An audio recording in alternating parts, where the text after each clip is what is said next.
15.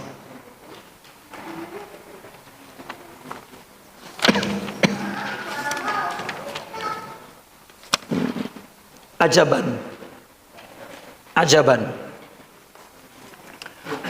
Bismillahirrahmanirrahim. Wassallallahu ala sayyidina Muhammadin wa ala alihi wa ashabihi ajma'in. Qala muallifu hadha kitab Al-Hikam lil Imam wal Habib Asy-Syarif Abdullah Al-Haddad radhiyallahu anhu wa ardah wa nafa'na bihi wa bi ulumihi fid dharain amin ya rabbal alamin. Wa qala ajaban liman yatlubud dunya wa huwa min tahsiliha ala wahmin wa minal intifa'i bima hasalahu minha ay dunya ala syakkin wa min tarkiha wal khuruji minha ala yaqin. Ini ajaban, sungguh aneh ya. Ajib, sungguh heran, sungguh aneh. Kepada siapa? Kepada orang yang menuntut dunia.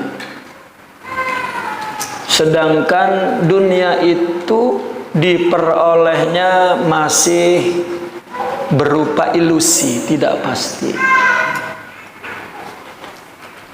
Ya, kita kan tidak tahu kaya apa tidak, ya, berhasil atau tidak, itu tidak tahu. Ya. Tapi kalau mati meskipun tidak tahu pasti. Ya. Mati meskipun tidak tahu pasti. Tetapi mendapatkan dunia kita masih waham. Waham itu adalah tidak bisa dijangkau oleh akal, tidak diketahui. Dan memanfaatkannya dengan apa yang ia telah peroleh dari dunia itu pun masih diragukan. Apakah udah dapat bisa kita nikmati, bisa kita manfaatkan? Itu pun bukan sesuatu yang yakin, yang pasti. Ya, ada udah dapat bayar utang habis, udah dapat kecolongan habis, udah dapat sakit habis, lah nggak bisa dinikmatin pisan. Sedangkan meninggalkan dunia serta keluar dari dunia itu pasti, itu yakin. Sebenarnya nasihat ini bukan melarang mencari dunia. Orang keliru, ya. Orang keliru jika tasawuf itu melarang mencari dunia. Redaksinya begitu. Nah, mereka memahaminya secara letterlek. Ya, maka boleh jadi ada orang-orang yang memahaminya begitu. Wah, dunia nggak perlu dicari. Ya. Di rumah aja, tetapi hatinya nyangkut di dunia, tidak nyangkut di Allah. Mendingan orang yang berlumuran dunia hatinya nyangkut di Allah, atau orang yang berlumuran dunia dan ingat dunia. Wajar. Kenapa? Ada dunianya. Kita punya harta apa baik, lalu mikirin lah, iyalah orang punya. Coba orang kagak punya pisan, mikirin apa yang dipikirin? Ya. Maka ada kisah dua orang sufi, ini sering, ya nggak apa-apa kita ulang karena ada contohnya di situ. Yang satu abang, yang satu adek. Adeknya sufi, abangnya sufi. Adeknya kaya raya. Ya. Rumahnya mewah, mobilnya mewah, pakaiannya mewah, semua mewah. Adeknya, abangnya juga sufi, tapi miskin. Ya, serba susah. Ya, yang abangnya itu di Syria, yang adiknya, abangnya di Baghdad. Jadi ada orang kampung adiknya itu mau jalan-jalan ke Baghdad. Dia izin sama gurunya, minta doa, saya mau ada perjalanan ke Baghdad. Dan saya ingat bahwa di sana ada abangnya, ya tuan guru, ya kiai. Jadi barangkali saya pengen mampir juga di sana, ada pesan-pesan apa, begitu. Ya maka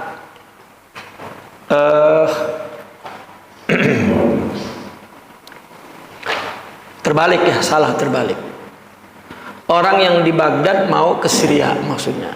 Jadi bilang sama abangnya, saya mau ke Syria, di sana ada adik.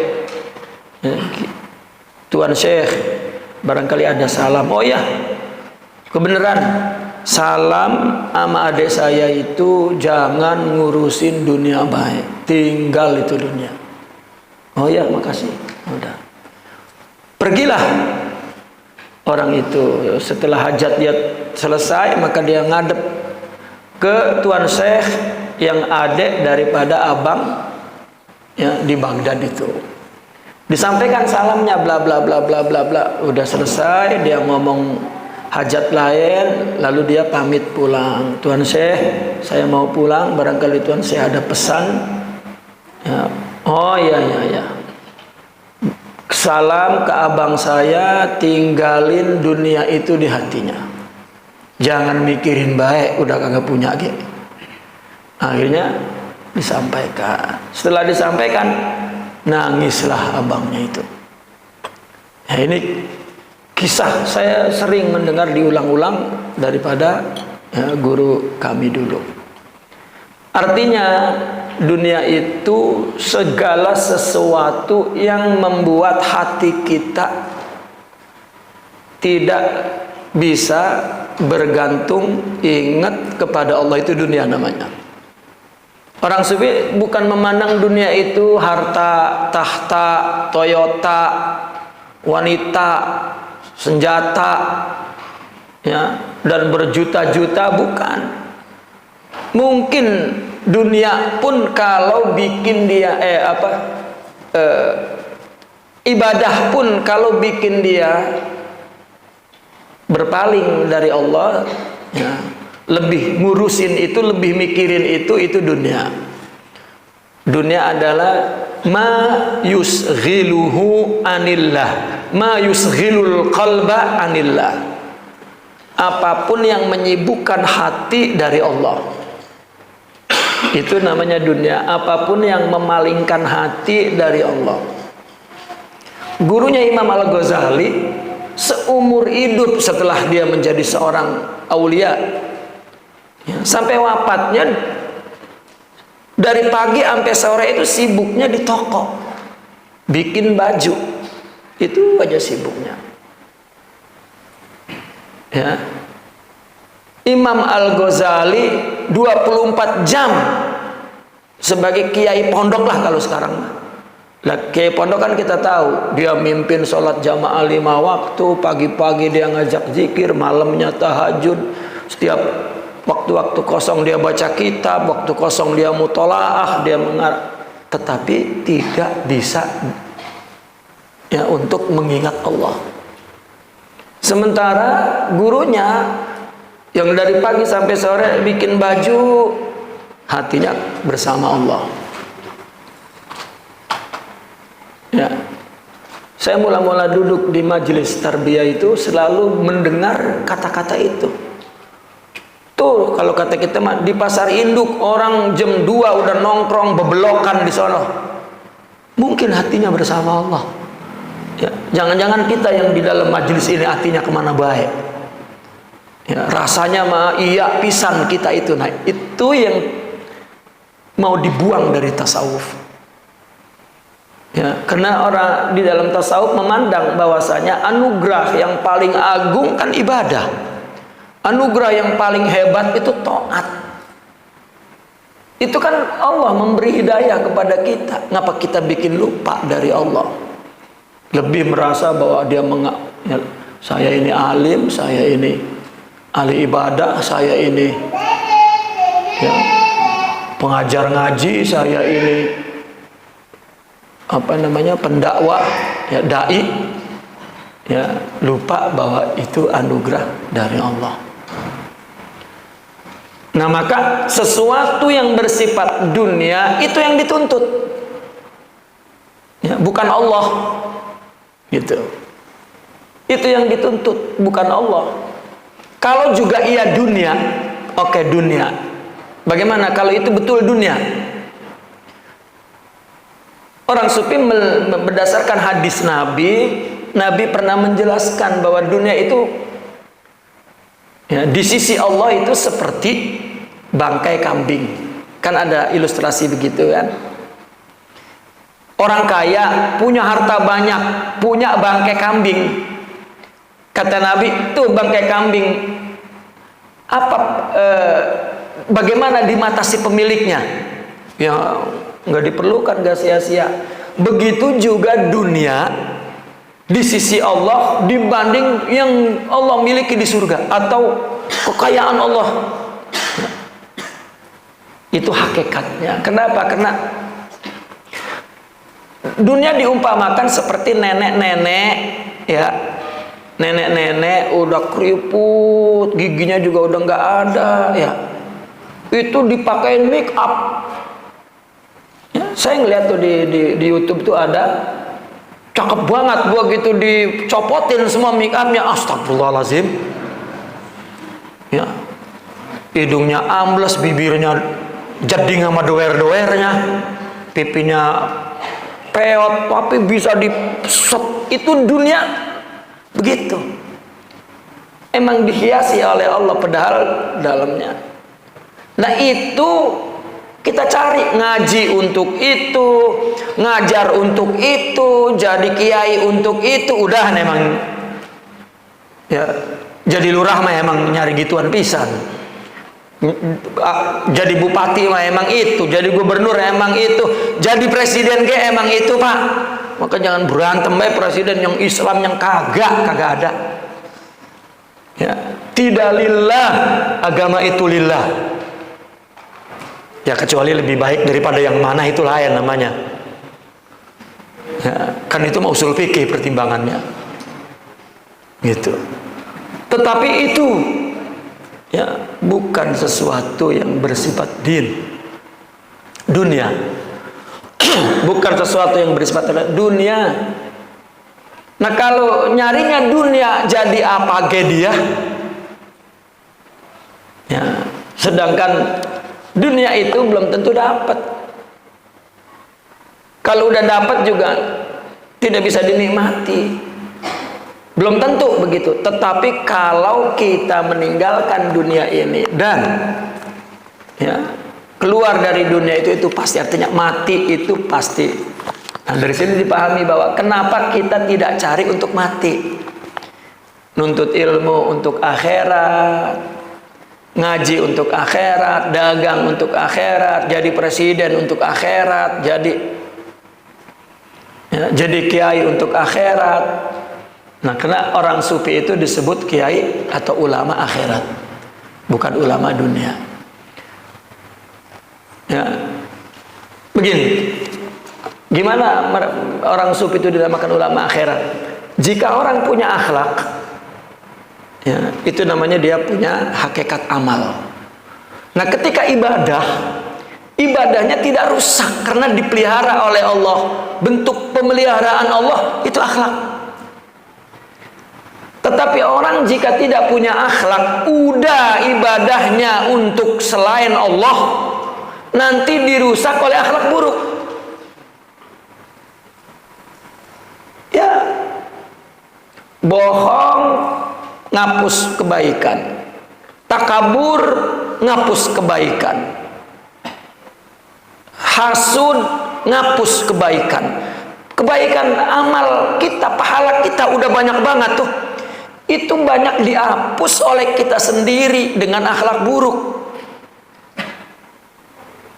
Iya, lah kan nggak jadi akhirat. Orang jika nggak ada akhlak, maka nggak bisa ibadahnya untuk akhirat, nggak bisa. Nggak bisa. Karena kalau ibadah dari keinginan nafsu, ya bukan untuk akhirat. Bahkan orang tasawuf dibetulkan lagi, dilewatin lagi, jangan untuk akhirat, untuk yang punya akhirat. Itulah kiai akhirat, gitu maksudnya. Ya kan, Kiai Ceger kan mengakunya ulama akhirat dan dikenalnya ulama akhirat. Lah kemana masih di dunia, belum di akhirat? Ya di akhirat mah nggak ada ulama. Maksudnya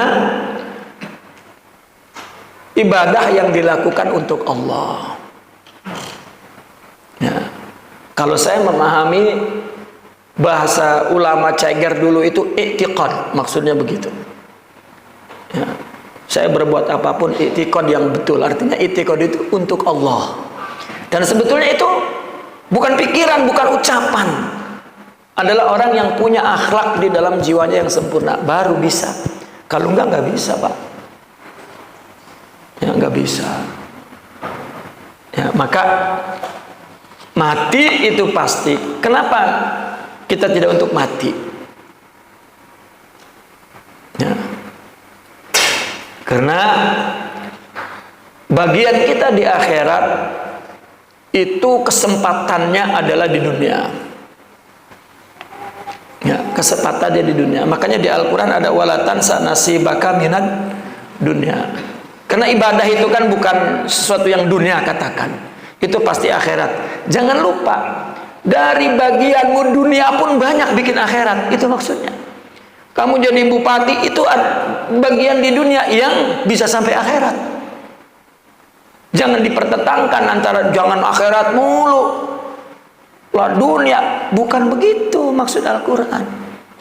Artinya kamu ibadah, kamu zikir, kamu puasa, kamu baca kitab, kamu ngajar, ya itu kan udah akhirat banget tuh. Ada dunia juga, jangan lupa. Ada. Nanti kalau begitu yang kaya, makanya dengan pemahaman ini orang kaya pengen jadi ustad karena takut nggak masuk surga. Enak banget ustad mah masuk surga. Terus apalagi yang dekat kiai, yang suka ngasih, dia mau pak surga pisan. Saya mau udah kagak punya, kagak ngasih. Jadi itu kan pikiran yang salah. Ya. Bukan. Wala tansa nasibaka minad dunya. Ya. Nasib dunia kamu sebagai apa saja itu bisa untuk akhirat. Karena yang kita cari adalah akhirat. Gitu. Nah akhirnya ustad yang enggak nyari dunia pisan sampai miskin, sial banget jadi ustad meneh, aduh. Ya. Ya, lama-lama tamak kepada orang, ngarepin dibagi, dan itu akhlak paling buruk. Ya, itu akhlak paling buruk. Ya, kayak berhak. Ya, ustadz itu dibagi, gitu. Tidak. Ya, semua dilakukan untuk akhirat, ya, bukan untuk dunia.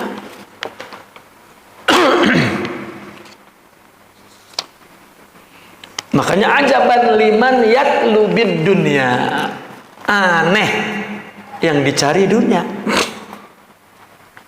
Ngaji nyari dunia, ngajar nyari dunia. Ya. Padahal kalau tujuannya itu belum tentu dapat. Udah dapat kayak belum tentu nikmat. Coba untuk kematian, untuk hari akhirat, mau dapat kagak dapat tapi ya bahagia. Kan itu intinya agama. Karena ad-dunya mazra'atul akhirat. Dunia tempat bercocok tanam. Ya, tumbuhnya di akhirat.